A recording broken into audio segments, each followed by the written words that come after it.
E aí, muita gente acha que programação é só número, né? Mas hoje o nosso foco é outro. Texto.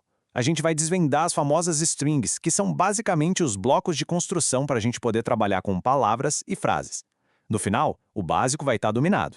Beleza, qual vai ser o nosso roteiro de hoje? A gente vai numa jornada bem completa, começando pelo básico, o que são strings, passando pelas operações essenciais e, claro, vamos falar sobre como acessar os caracteres.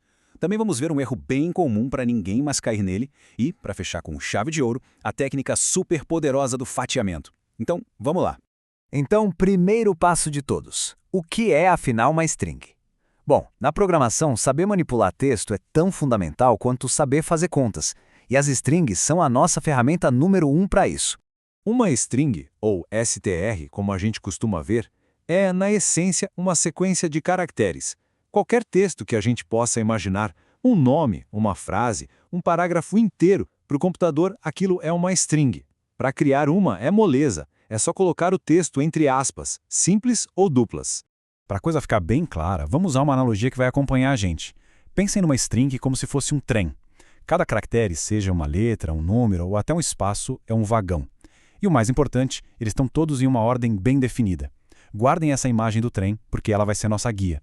Certo. Agora que a gente já tem os nossos trens de caracteres, o que dá para fazer com eles? Vamos começar pelo básico do básico, aprendendo a juntar e a duplicar esses trens. Olha que interessante. Com strings, o sinal de mais não serve para somar, ele concatena. É como se a gente engatasse um trem no final do outro. Se a gente junta Marcelo com Manzato, o resultado é um trem maior e único. Marcelo Manzato, tudo grudadinho, sem nenhum espaço no meio. E a multiplicação?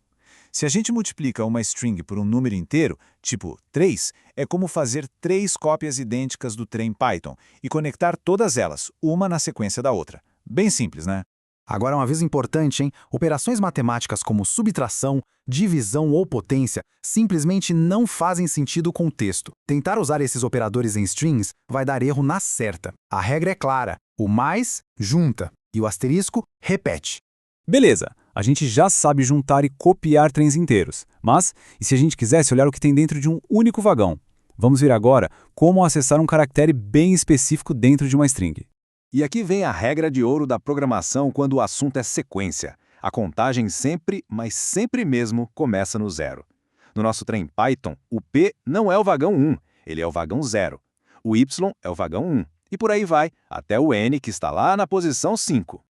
Então, para pegar o conteúdo do primeiro vagão, a gente usa colchetes com o número do índice. Se a nossa string tem o nome de S, S0 nos dá acesso direto ao primeiro caractere, que nesse caso é o P. E se a gente quiser o quarto caractere? É só lembrar da contagem. 0, 1, 2, 3. Para pegar o quarto vagão, o H, a gente usa o índice 3. S3 retorna H. Eu sei, parece um pouco estranho no começo, mas com o tempo isso se torna automático.